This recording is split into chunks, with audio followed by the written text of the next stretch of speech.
The mere sight of this car being driven onto the stage at Detroit was enough to bring a tear to the eye of even the most hardened motoring journalist. After all, the Beetle is one of the few cars that really sums up a whole generation. And as we love nothing better than to wallow in the past, 90s Beetle is the perfect vehicle to make that journey back to the 60s in.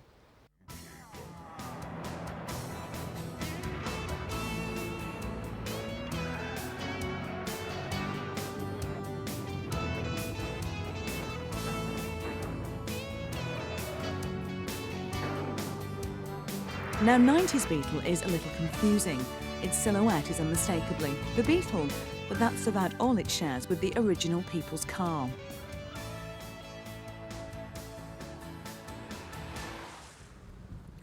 For a start, you won't find the engine in the back.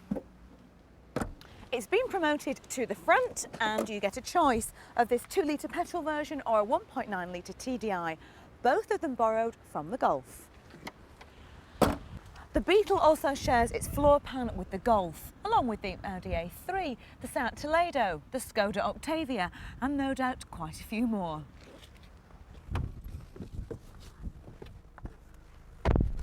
And once you get inside, you'll probably find that you recognise plenty of the switchgear as well.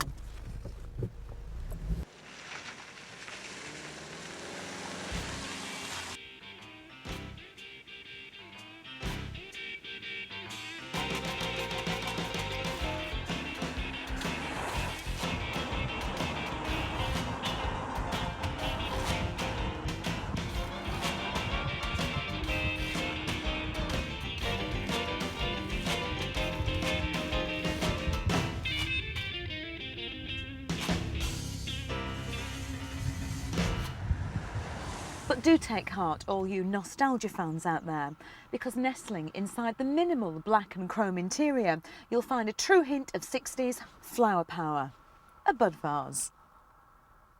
But while the 90s driver may well nip to their designer florist to pick up some trendy tropical bloom to keep in it, they're just as likely to be making full use of the power outlet for their laptop, putting their cappuccinos in the cup holders, and will no doubt have noted with approval the fact that there are heated seats for those cold winter months. The thing about the Beetle is that although we did love the old one very much, after all 21 million of them were sold around the globe, if we're being honest, they were actually pretty awful to drive. And I should know. I learnt to drive in a 1303 Beetle and for years thought that the awkward pedal position, the bus-like steering wheel and the appalling heater were normal in a car. But I'm happy to report that this 2-litre petrol version isn't bringing back any of those memories for me. This is Volkswagen motoring 90s style. The 4-cylinder engine is good for 115 brake horsepower, and yes, it will actually get you from 0 to 60. It also has a top speed of 112 miles per hour. Herbie will be turning in his grave.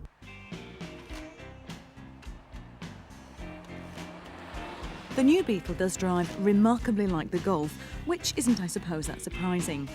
In fact, dare I say it, the ride actually feels firmer and is a bit more enjoyable than that of the Golf. The 4-speed automatic transmission is smooth and it responds well. And the brakes, well, they're absolutely light years away from those spongy old things the Beetle used to have. But let's be honest, who really gives a damn about the 90s technology, the 12-year anti-corrosion warranty, or the extremely high levels of safety? The real reason we will buy this car in droves is because of how it makes us feel. When you first see it, you don't know whether you want to hug it or drive it. I can feel a remake of Herbie coming on. Even if you can get your hands on one of the 1,000 left-hand drives that VW will be bringing in next Easter, the prices seem to be spiralling. In the States, the base model costs around 10 grand. One of these left hookers, if you can get your hands on one, is likely to be closer to 16. And when the right-hand drives finally do arrive, the prices will mean that the people's car is now rather out of reach to many of us. But Volkswagen know that even the price won't put us off. Beetle mania has set in, and there are that many people desperate to get their hands on one that the factory in Mexico is at production to 160,000 a year. But when you think of the waiting list that exists in the States, in Europe and also here in the UK, you realise that it's going to be quite a few Christmases before good old Santa can make all the boys and girls who want one happy.